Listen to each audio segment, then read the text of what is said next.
Good morning, everyone, and welcome to the Geneva Push's next webinar in our series. Today, we're actually talking to Peter Coe. Al Stewart will be interviewing him in a moment on traps for ethnic plants. And we'd like to particularly welcome everybody who's come along.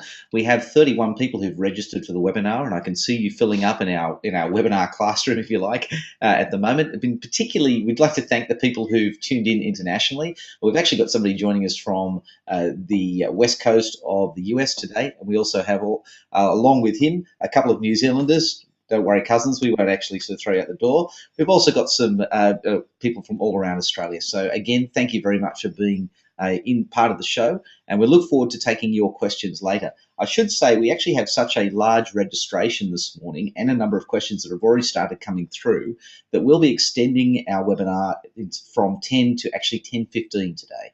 So we understand if you have to go early, but if you can stay around, it will be definitely worth your while.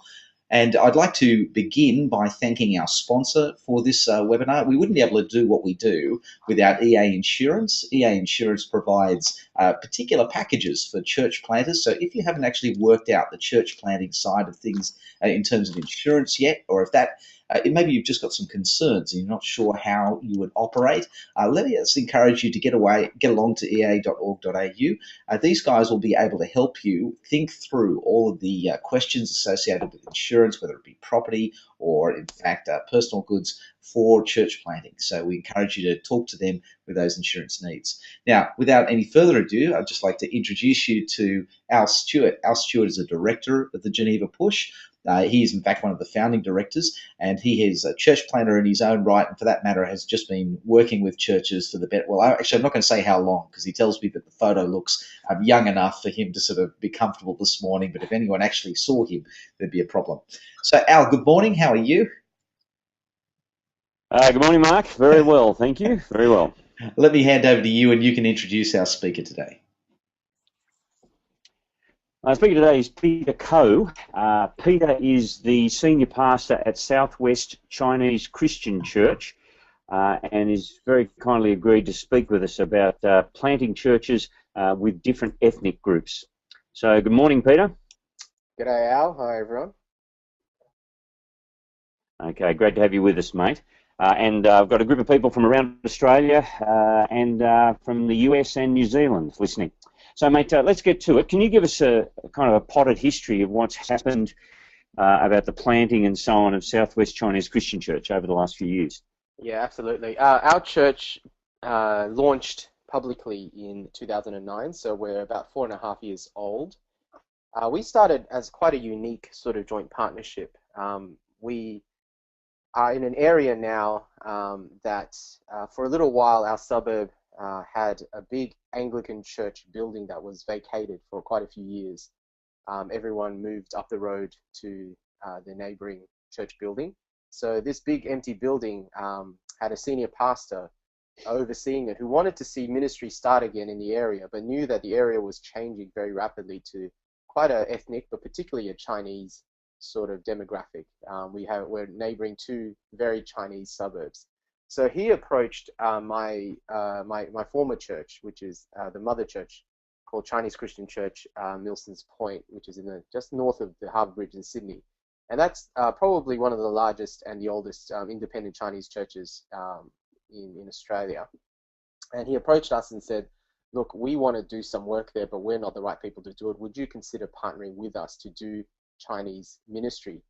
So after a bit of deliberation, we formed a core group in 2008. And what was another unique feature was, unlike most ethnic churches, we strategically, and I'll explain that in a moment, but the reason we wanted to, one of the things we wanted to do was to be able to reach across the different generations and language groups of Chinese culture and of that ethnic community. So we actually started one core group of about 20 odd people, but we planted two public services when we launched, a Chinese one in Mandarin and an English one. And we ran those one after the other on a Sunday morning and had to run two kids programs, which was like planting two churches almost.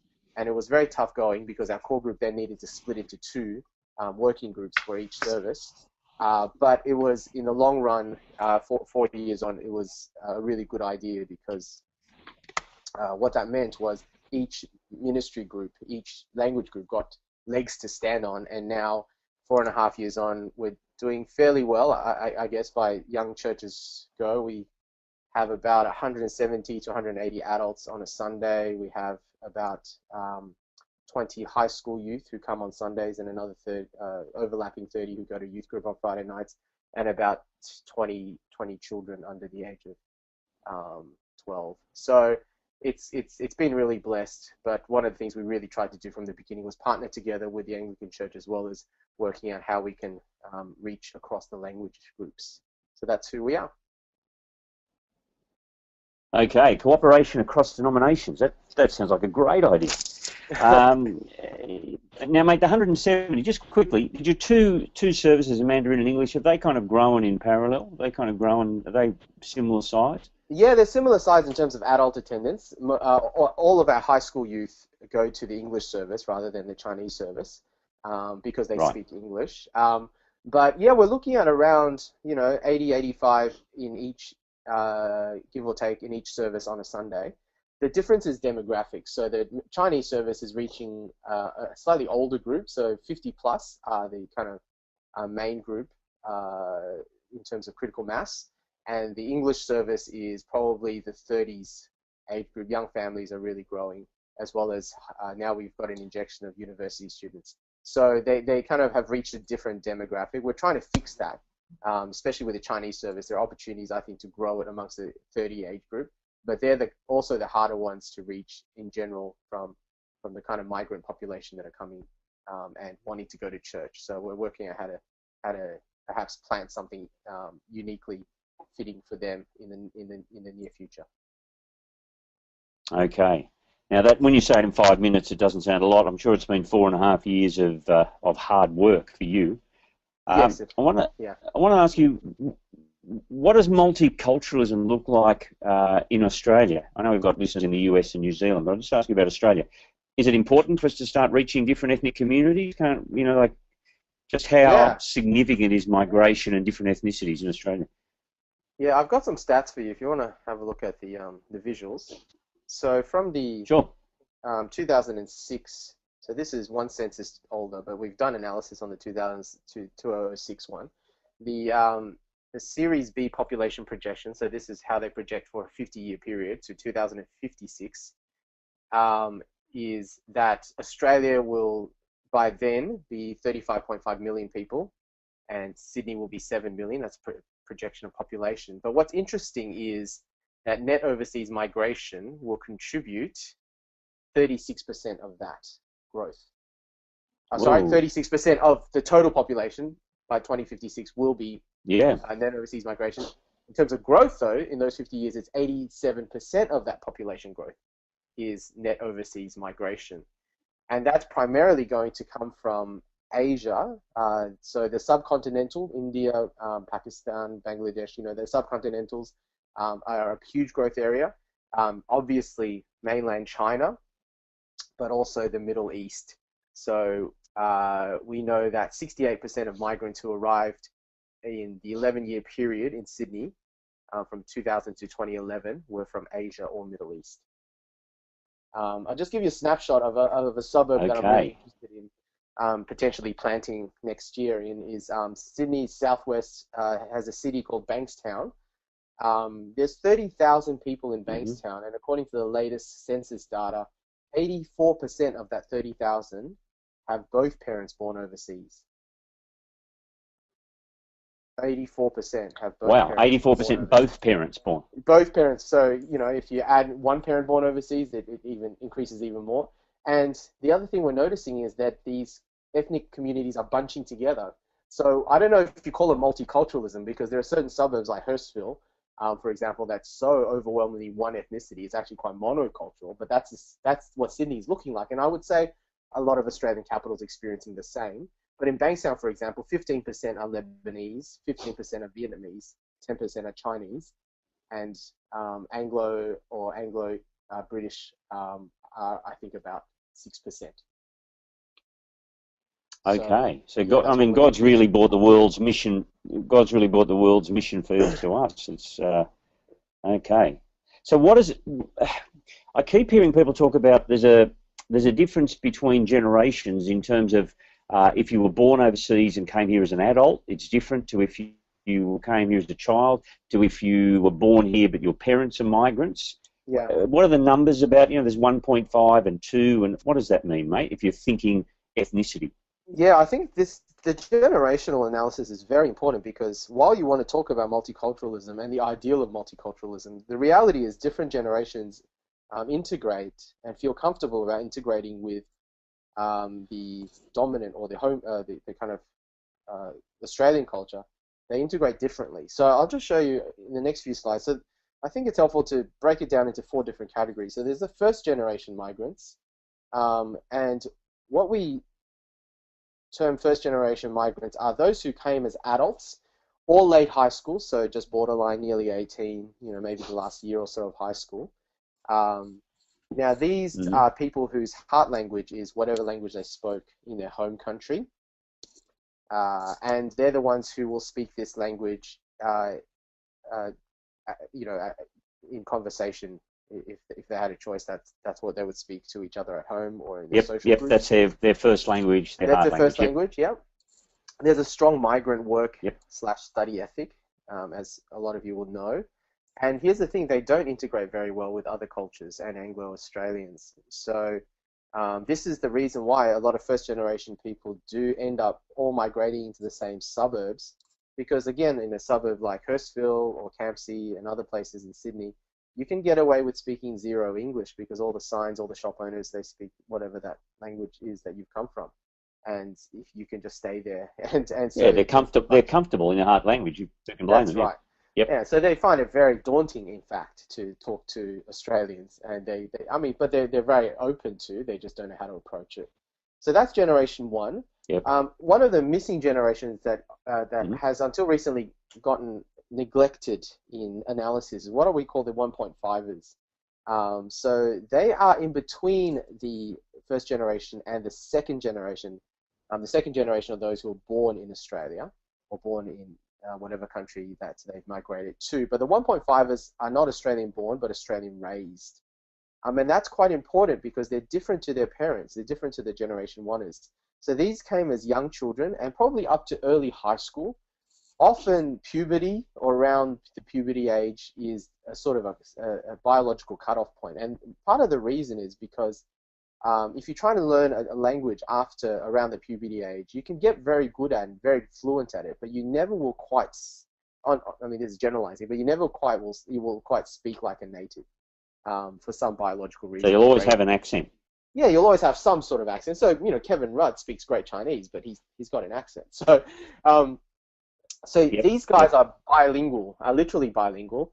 Many of them can read and write in their home and country language, and they're happy to, they can talk to their parents in that language, but their heart language has now become English. So they're very different, therefore, to their parents. Now, they can mix and interact well with Anglo-Australians, but they won't feel completely at home with them. But here's the thing, they feel particularly caught because they're not completely comfortable with their parents' generation either. So who do they tend to mix with? They tend to mix with each other, or even the Australian-born, the second-generation ones. So in a university campus where there's, for example, at the University of New South Wales, a big commerce faculty, probably 90% are Asians or Chinese.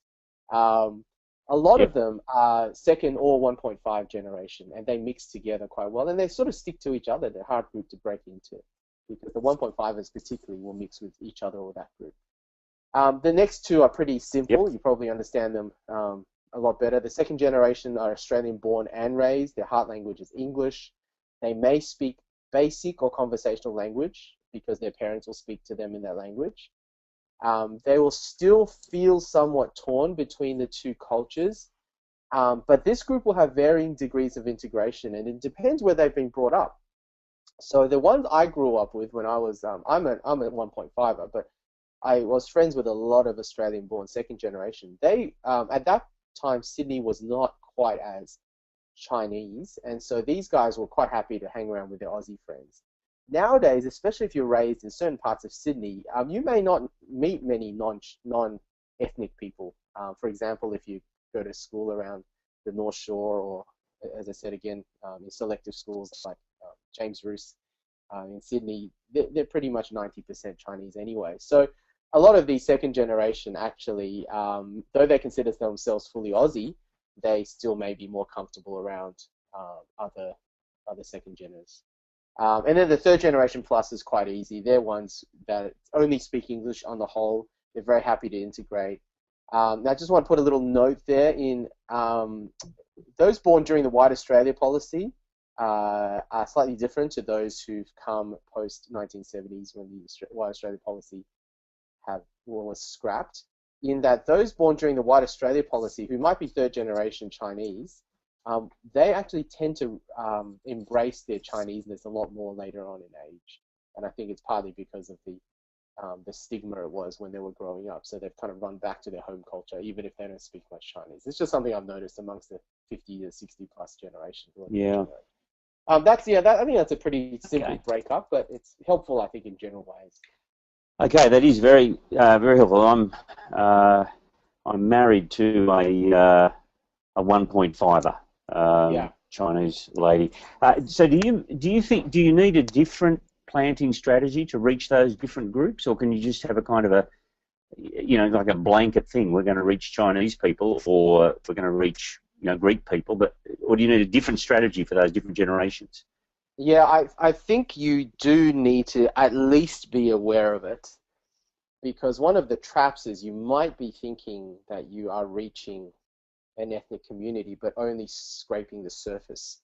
So you might only be reaching your second and third generationers, and not at all really getting into an ethnic community and penetrating it, because you're not thinking about their home language ministry. Part of the reason why we started with both Chinese and English ministry was because we wanted to catch everyone between generation 1 and 2. Yes, okay. And so unless you do some thinking along those lines, you will. And a lot of ethnic churches go the other way. They only think about their home language ministry, and so they only end up reaching generation 1 and a lot of reluctant generation 1.5ers. But by the time the 1.5ers grow up, or they have second generation, they don't feel a part of that church anymore, and so that church ends up not catching the youth and the young adults. So you do have to think about these things. Otherwise, you will find yourself in a little bit of strife later on. Okay. Now, we were talking earlier on then, we'd called today about traps for ethnic church plants or planters. That was the first one, about not being clear about which generation. You want to run us through a few? Yeah, okay. You were talking about you've got to be clear on your objective. Yep. My first one is, unclear objectives. So you do have to think about who am I trying to reach? Am I trying to reach penetrate a whole ethnic community, or am I just happy to reach English-speaking second generation, third generation? In which case, why am I, if I'm only doing English ministry, why am I particularly why would I just aim for that ethnic group? Why not open it up to other to other ethnicities? If you're not clear at the beginning, what happens is later on down the track, things change, or you meet obstacles, and your objectives, which weren't clear in the first place, are going to get challenged. So a classic example is, in a lot of ethnic churches, they don't really think about that second generation. And so down the track, they start an English-speaking congregation. But as that grows, especially amongst the leadership and the young adults, they want to now push for, because they're second generationers, they want to push for multicultural, multi-ethnic kind of feel. Now, if you weren't clear about your objectives in the first place, then you wouldn't know what to do with that push. Do you reject it? A lot of ethnic churches reject it out of hand, and in a sense force their next generation to leave, which is really unfortunate. But if you had thought about that right at the beginning, then you'd know how to deal with that, how to clarify that with the group who's now pushing for change, perhaps how to work with them, either to plant something different or to grow something that does fall within your objectives in the first place, but is now the right stage to launch it. So I think you have to think through those things, otherwise you're going to get in trouble. The second trap, I feel, is that you can be too ambitious. as I said, if you really want to penetrate an ethnic community, you do need to think about first and second generation ministries operating side by side in some way. So English ministry as well as the home language ministry. But the question is, are you able to do that off the bat? We were fortunate enough because our mother church is a Chinese church that has both. So we could pull core group people from both Chinese speakers and English speakers. We had the luxury of doing that, as well as they financially supported us for the first 3.5 years of our life. Now, a lot of churches won't get that luxury. So if you're too ambitious, you might not get anything done at all, or you might just get something done that's pretty stroppy. And then the other question is, you might not be the right planter to be able to pull that off anyway. So if you're too ambitious trying to reach both first and second generation, but you're yourself not bicultural, not bilingual, you're a second or third generation person, well, maybe it's a better idea to start something you can do and then pull people along the way, as long as you're aware of it, rather than trying to do everything yourself. Maybe it's better to start small and work in partnership with others, for example. So I think that too ambitious can be a potential trap. But then ironically, the third trap is, I think maybe you're not being ambitious enough. What I mean is this: I think it's very easy, as I said, it's easy to pat yourself on the back because you now have a congregation of second generation people because you're doing it in English, or you have a growing congregation of first generation people because you're doing it in that home language and it's growing pretty quickly. For example, if you plant a Chinese speaking congregation pretty much in most places in Sydney, it's going to grow pretty quickly.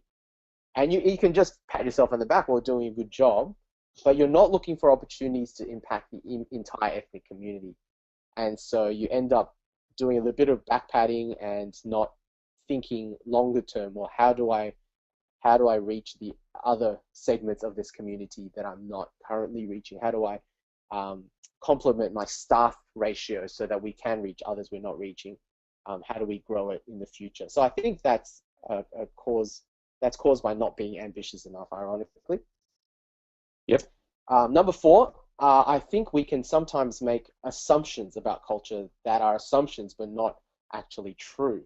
So this is one trap I find, and I'm a 1.5 person, but sometimes because I'm Chinese, half Chinese at least, I assume I know the culture, but a lot of times I still look at it from a Western point of view since I've grown up in the West.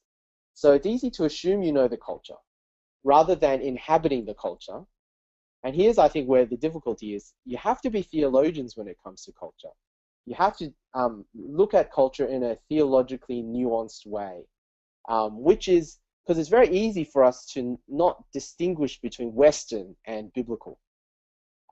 So a lot of times I look at the Chinese culture and I think, well, that's just wrong, or that's just unbiblical, but I'm making a knee-jerk reaction about it rather than actually understanding it and critiquing it from a theologically nuanced way. It's a very different thing. So one clear example is face. Asian cultures as well, a lot of cultures have this idea of face and the importance of face culture and honor and those kind of things. A lot of me just wants to say, well, this whole regard for face is unbiblical, But actually, if I'm to be a bit more nuanced and theologically thought out, I may not reject it out of hand. I may actually see there's some parts of it that's part of God's common grace that I need to recognize. Other parts need to be redeemed. Other parts need to be rejected. That's a hard thing to do. So we do need theologically trained thinkers, I think, as planters as well. And then the other assumption about culture is that you assume it's monocultural just because it's monolingual or monoethnic.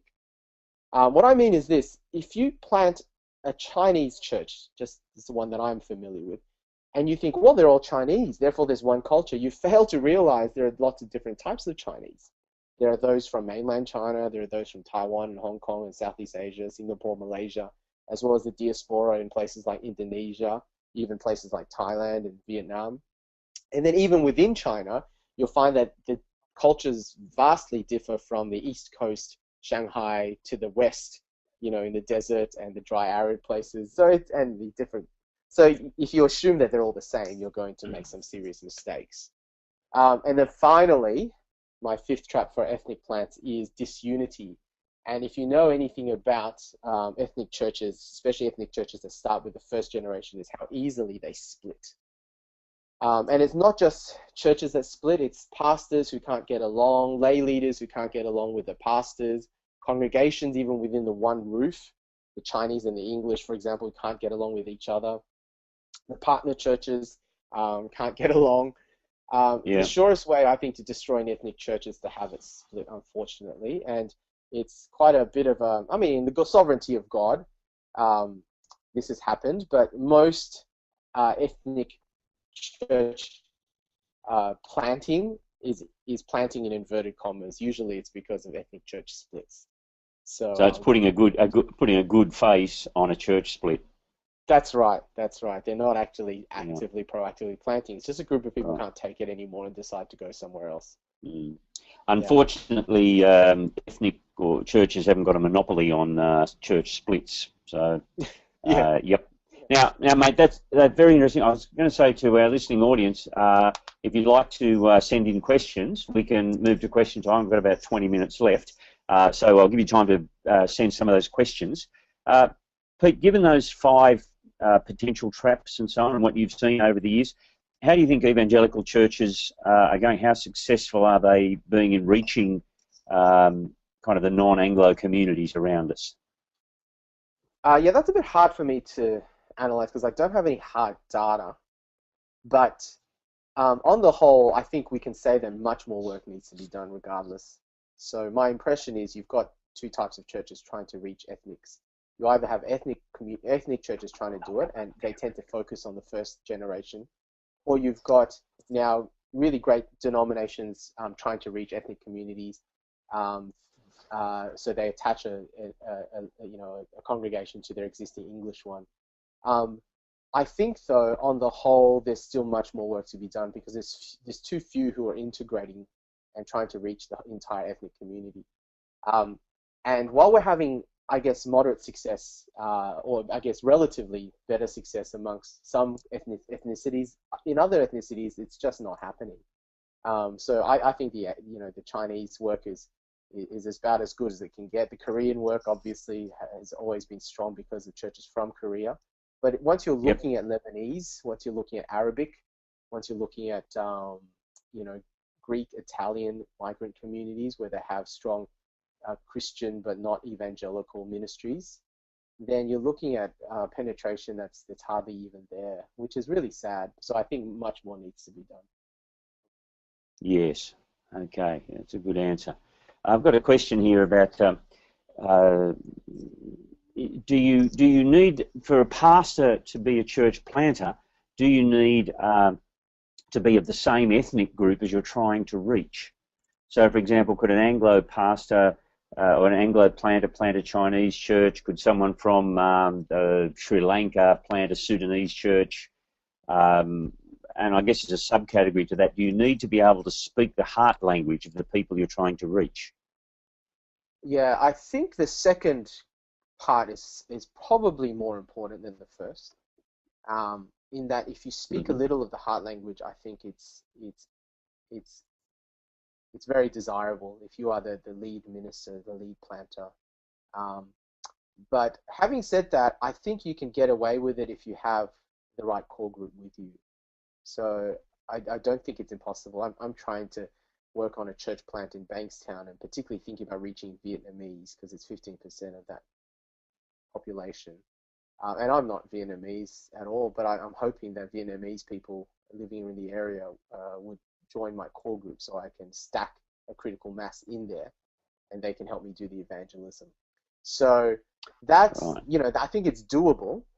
But having said that, I think you've got to work very hard, therefore, on your core group and the kind of people who attach themselves with you. It does help if you don't speak the language, but you're willing to learn. So my mate Matthew Meek, who's doing international students ministry down in Wollongong, he spoke Indonesian because he already knew it, but now he's learned Chinese and Japanese, and I think he knew Japanese. So anyway, he's a bit of a linguist, but he just constantly is trying to pick up languages because he's trying to minister better to the people that he's trying to reach. So I think that shows the target culture that you are wanting to come alongside them. It's a way of, I think, contextualizing at least a willingness to learn. All right, so you can make do with the core group, but ideally we need to be praying that God would raise up church planters from those different ethnic groups that you said we've made very little impact into. Yeah, I think your 1.5 generation people are actually key. So anytime you meet a 1.5er who's interested in church planting, you want to you want to target them because I think they're key in terms of ethnic church planting. Okay. Got another question here, Pete. Um, One of the guys in the audience asks, what can I say to my Japanese friends who say that Christianity is a, quote, Western religion and not appropriate for Japanese culture? That's a Yeah, hard that question. happens in a lot of interactions with different ethnicities who aren't Western. I think, because Chinese people ask the same thing, I think the first thing I would say is that Jesus wasn't Western either. He was Yep. actually more Eastern / Middle Eastern. Um, and then I think the other thing is it's harder for people to know the answer to that in isolation from meeting Japanese Christians. So if you can kind of say to them, look, come and see, I'll introduce you to Japanese Christians, and why don't you ask them? That is very powerful. So a lot of Chinese people say, oh yeah, this is a Western thing, and they're interested in it because it's Western. Then they start meeting people just like them who've become Christians, and they realize, no, this is an indigenized, Christianity. This is something that's not Western. It's something that you can be Chinese or Japanese and be a Christian. Okay, and then you're back to your core group thing again, aren't you, as you're saying about people from that culture in the core group. Okay, yep. Another question. When did you decide to add or increase English ministry options to first generation focused outreach? So you got your first generation ticking on in heart language. Is there a time when you bring in an English speaking option? Yeah, I actually think you should have planned to do it right from the outset. So while you may, as again, don't be too ambitious. You might not be able to pull it off yet, but if you're not ambitious enough and you're not thinking long term right at the outset of your church plant or from the life of your church, or when you've taken ministry at that church, that this is something that must happen, then I think it's going to catch you by surprise. So that's the first thing I'd say. When do you decide to do it? I think it has to do with a lot of times has to do with resourcing. When you have a significant number of 1.5ers and second generation who are just not wanting to worship and think and speak and learn the Bible in their home language, then it's probably already, it's an indication it's probably you should have started it a while ago. But then here's the tricky thing. A lot of ethnic churches then decide, okay, we'll start this English ministry, but all you've got are this first 1.5 and second generation. They tend to be high schoolers or maybe university age. And so you start an English ministry that's just very young, and it doesn't have people who are slightly older than them to model them, to lead them, and often a church that starts that second generation ministry sees it as a lot of times the home culture sees that, well, there are kids, and as long as our kids are happy and being looked after, that's okay. That's a very different thing to starting a ministry with a missional focus. Do you know what I mean? Like it's saying this is it's an advanced Sunday school for our high school kids. And so many ethnic churches treat their English ministries like that. And if that's the way that it sees its English ministry, it's a bit of child minding, high schoolers minding. We might even get an English pastor to come along and help mind them, but don't change the direction of our church. Don't really think about how to grow that ministry beyond its kind of boundaries, which is church families, because that just rattles the cages too much. If that's the way that you think, then unfortunately you're going to lose them once they hit about 25, which is what a lot of ethnic churches experience with that. So they have an English ministry, but they have no one over the age of 25 because they've not ever felt that their church sees their ministry or their service, their English ministry, as something that's core to their vision. Which is why, coming back to what I said before, go on. They're not being treated as grown-ups, so when they are grown-ups, they leave. They do. And so that's why it's more important to think about the possibility or the necessity of starting something like that, even if you haven't got the resources at the moment. Because if it's part of your core vision, this is what we must do, and it's part of what our church is about, then you're not going to hopefully make the same mistakes later on. Okay, yep. Now another question here. A lot of these tend to be about Chinese people, but I think you're going to, we can learn to other groups as well. Another listener asks, how many subsequent generations of ABCs, Australian-born Chinese, is it necessary to adopt ethnocentric ministry? In other words, like how many generations? Once someone's supporting South Sydney and eating pizza, do you still need to run a separate Chinese church? Yeah, I actually think that this is where my first trap comes in. You do need to think about your objectives, because my belief is, I'm not convinced that if you're targeting second generation or third generation, that it's actually worth sticking to the ethnic group. So, I mean, some friends will differ with me on that. So there's some churches who've started, particularly AB or Australian-born Chinese or whatever ethnicity group ministries, and very much target towards that. My feeling is once you're second generation and beyond, there's no reason why it shouldn't be more multicultural. Like, for example, MBM St Albans. Do you know what I mean? Yeah. Why stick to Australian-born Chinese? Now, of course, that may be different in different areas. Again, there are certain areas of our city, and maybe the cities everyone comes from, where second-generation people still basically stick with each other. That's their social group. And maybe, to do a bit of a homogeneous kind of target group makes a little bit of missional sense. But my personal feeling is that once you're second generation and beyond, there's no, I think you can release that. That it has to be, if that's all you're doing, then. But if that's part of a bigger church ministry, like for our ministry, our second generation ministry, we are open to anyone, but it's still particularly 1.5 is the second generation, but we're part of something that also has a first generation ministry. Then I think it's different, because your church is aiming to reach an ethnic community, and that serves part of the bigger vision.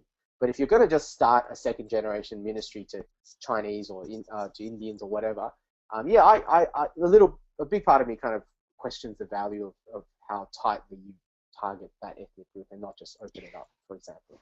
So when you say go multicultural, do you mean that, like, what people have in common is that they're from a migrant background, or that they're from a non-Anglo background? Yeah, so multicultural in the sort of St Albans NBM sort of way is, or Parkside Baptist, for example, is you're looking at, it's essentially second generation ministries across different ethnic groups. So they have in common the fact that they're migrants, but there are Anglo-Australians there too, but you're doing your ministry primarily in English. Okay. One more question, mate. We've got about 3 or so minutes before I need to hand back to Mark. We've got people who are either planting or hoping to plant churches in the future. Do you think there's particular strains on a planter or church planting couple when you start with when you're trying to plant an ethnic specific church? Are there particular pressures that you're going to get? Yes, I think almost invariably there are. Now, I'm married to an Anglo-Australian, so you can imagine that there's going to be difficulties there. My associate minister is a first-generation migrant, but his wife is ABC. And so while he ministers in Mandarin, she can't really share in his Mandarin ministry. So, and it doesn't matter what combination you're looking at. If you're looking at one of these ethnic plants that is trying to reach not just one generation group, then at some point, one of you, both of you, in some way is going to find a cultural shock going one way or the other. Do you know what I mean? So I think I hadn't thought of it that way. Yeah. Given those kind of factors, I think there are probably more pressures on ministry planting couples to have to communicate expectations very clearly. Like, it's very important for my associate minister and his wife, and it's still a struggle for them, but for them to think, okay, the Mandarin ministry will be primarily Alan's domain, and she has to be involved in serving in the English ministry, which he has less to do with. So it'll automatically splits, and when we planted, I could do things in the Chinese ministry, but my wife obviously couldn't, because she's non-Chinese and non-Chinese speaking. So there's that factor that you just have to, I think, be clear about expectations and be realistic and communicate about it. But the second thing I think is that culturally, There's certain things that are just culture shock for couples because their expectations of family life are different. So in some cultures, people just drop over and randomly turn up at your doorstep bringing you food, or they'll comment on a lot of the kind of parenting things that in say Australian culture you would not comment on, and so some couples, especially mums, wives, will find that very difficult to adjust to. It's a culture shock sort of thing. What expectations are on you as the minister's wife varies between cultures as well. In Chinese culture, for example, they generally see the pastor's wife as also a staff member without getting paid, so it's two for the price of one. So it's important that the church that calls these pastors are clear about what expectations are on the pastor's wife. In our church, I made it very clear to both my wife and my associate that we are only calling the pastors, not their wives, and their wives just need to be active congregation members, and that's all. But it doesn't mean that the congregation has the same expectation, but it's important that the church communicates that at the outset. So there are some of the different cultural things that need to be thought through that could put added pressure, I think, especially on planters' wives and their families. Yeah, and there'll be different pressures and different expectations with different ethnic groups. Absolutely, yeah. Yeah, okay. All right, mate, thanks very much for your time. We really do have to learn how to plant churches across ethnic groups. God has brought the world to us, and we need to get busy. The mission field is here. I'm going to hand back to Mark, who's going to close the session. Thanks, Pete. Thanks. Actually, if I just get you to hold on for a second, everyone, in fact, and Al, you might want to look down. We've got some questions coming in now. Sorry for the late questions, Pete, but just got a huge That's all right, no worries. I'll just throw the first one. Pete wants to know, would you have any tips for preaching to an ESL congregation? And Al, I'll send the rest through as they come. Do you have any tips for an ESL congregation? Okay, I haven't seen them on the screen. Yes. Just, it's a KISS principle. Keep it simple, stupid. You have to keep it very, very simple, small words, no long sentences. Visuals are very helpful. So using PowerPoint, I think, it can be a hindrance in most preaching, but to ESL can be very, very helpful. PowerPoints, pictures, and just, yeah, look, I'm probably not the best person to talk to on this kind of thing, but anyone who does oversee student ministry, again, someone like Matthew Meek, any of the campus guys who do that regularly, they will tell you how they do it, and I think over the years they've worked out the best ways of doing it. But some of the stuff is just you have to think about how to keep your language as simple as possible. But it's an aspect of contextualizing, I think, when it comes to preaching. And we actually have another question from John. And John would like to know, do you think you can communicate the implications of the gospel differently to shame-based cultures as compared to others? Now, given many Asian cultures have a sort of a shame component to them, does it change the way you preach to them? Do you take that into consideration when you preach? Me personally, because I'm ministering primarily to the English congregation, I don't, but I think that's part of working. That's a theologically nuanced way to contextualize. So I do think that the more you understand some of these concepts, shame-based face cultures, the more you can. I think it's sort of what the Apostle Paul does in Acts 17. He's taking their multiple gods and then pointing out, one with a God who has no name.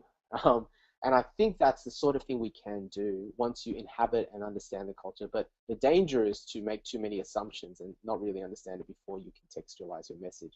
But I think there are certainly things we can do that will make a strong impact in that kind of way. It's like that book, Don Richardson's book, Peace Child. You're able to communicate the atonement in a way that's, in a concept that's very culturally ingrained. And I think we can do that powerfully. I just personally haven't had much experience doing that. Pete, we've got a question. The technology is working here now for me. I can see the ones coming through properly.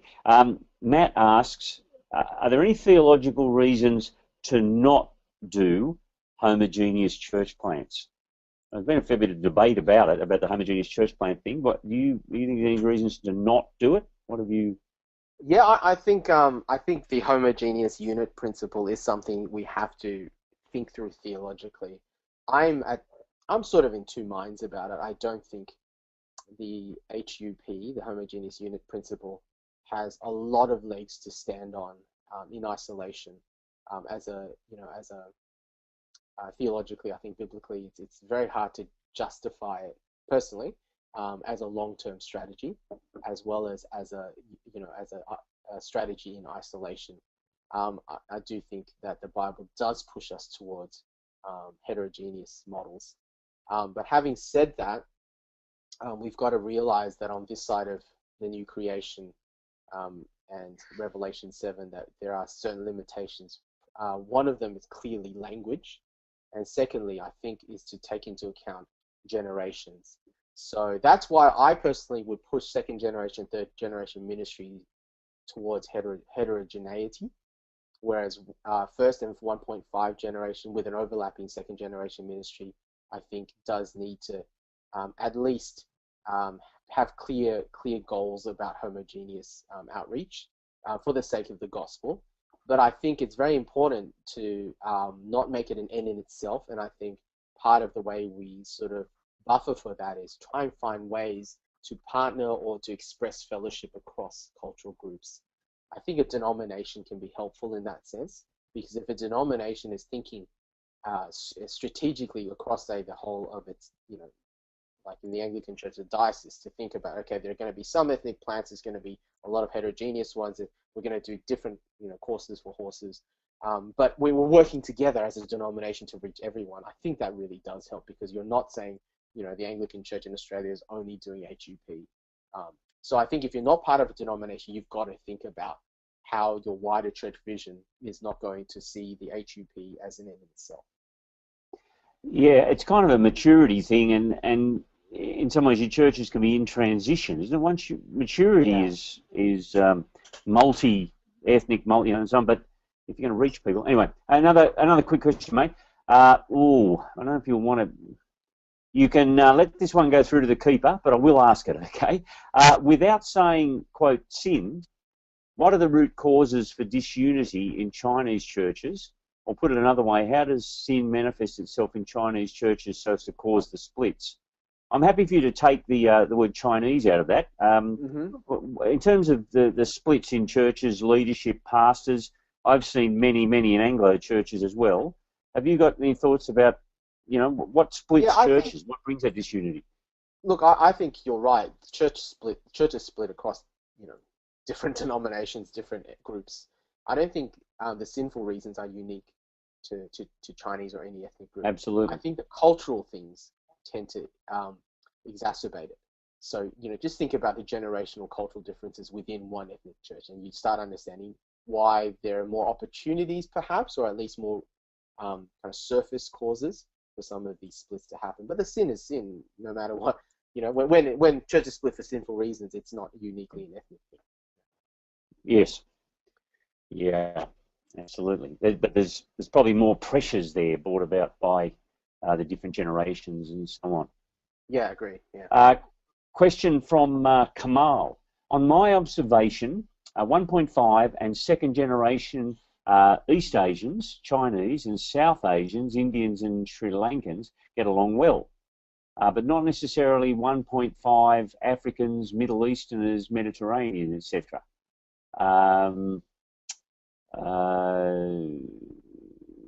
St Albans MBM is highly Mediterranean, Middle Eastern, because of the Galileas.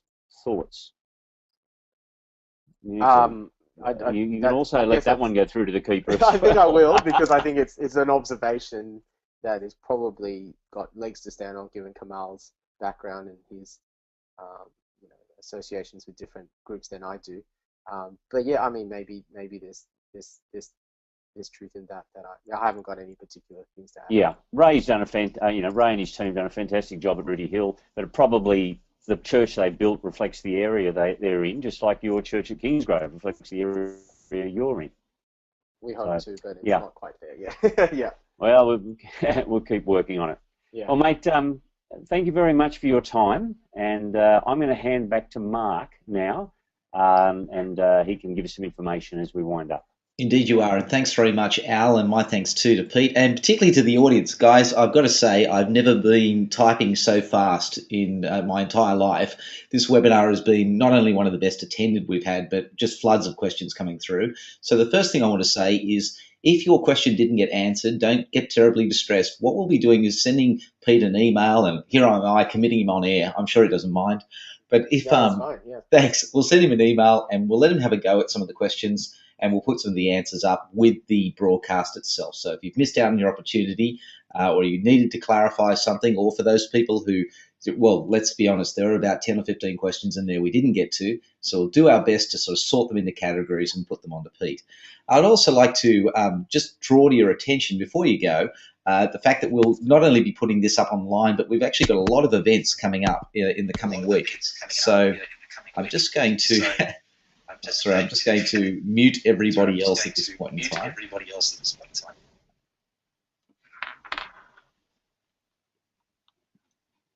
Just give me a moment. Thank you. Right, there we go. So basically we have a new event coming up. Sorry, not a new event. We have a new opportunity for you. You know that the major conference for Geneva Push at the end of the year is our Multiply event. We have a brilliant lineup for Multiply. We've got Ed Stetzer and Andrew Hurd will be working together, to present a lot of not only research about church planting in Australia, but also some key thinking about the theological planks of church planting, and we're really how we should be laying the foundations, the sorts of things that Peter's been talking about. Not only that, we have a range of people coming along for seminars. So we'd encourage you to go along. And not only that, we're going to try and make it as easy as possible for you. We have the early bird rate open now. Now, it's only on until 19 July. So please get along to the website and buy in early. We'll be able to actually make sure that your place is guaranteed, because the accommodation that we have and the venue we have will be limited. So please make sure you don't miss out on that. Also, coming up on July 26th, we have Reaching the Western Suburbs. Ray and Sandy Galea are going to talk about, if you like, the cultural mindset and working through techniques and styles for working in that part of Sydney. But likewise, it's just as applicable if you have a heavily working class oriented suburb or area in which you're working. I think you're really going to want to be able to hear what the Galeas will be saying.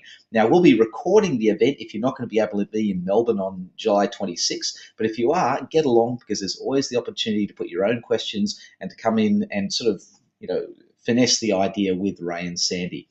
And then, of course, Gospel-Driven Church is another one for the diary. On 8th August, we actually have Andrew Hurd talking about the whole principle of delivering and developing a gospel-driven church. How exactly do you do it? How do you develop a congregation that is actually interested in going ahead and spreading the word and basically becoming a self-multiplying church? So these are things we'd like you to keep in mind for the events. And we'd like to close our webinar today by saying, again, thank you very much for your patience. We've gone long, but I can see that there are lots of people still in the room listening. Thanks very much for your dedication. We'll have more webinars coming up in the next month. I'd encourage you to also check out our events link, which will be coming through to you in an email shortly to let you know about the webinars that are coming up. And we'd like to thank our sponsor that makes this possible. EA Insurance has basically bankrolled webinars at the Geneva Push, making it possible for us to bring these sorts of speakers and this interactive environment to you. If you can't get to a conference just because of geography, there's no better way than actually to do it online and make the internet work for you. And EA Insurance has done that for us. They provide great solutions for church planters who are trying to work out how to manage, what can be a minefield of insurance litigation and things like that. If you have any questions, or if you'd just like to have a chat with somebody and work out the sorts of things you should be thinking about, then we'd encourage you to go to ea.org.au and to chat to one of their consultants about that, and they'll be able to step you through. Once again, thanks very much for your attendance this morning, and we hope that you've had a great time. This webinar will be online on the Geneva Push website in the next week or so, and we encourage you to download the resource, share it with your friends, and once again, thanks very much for your attendance.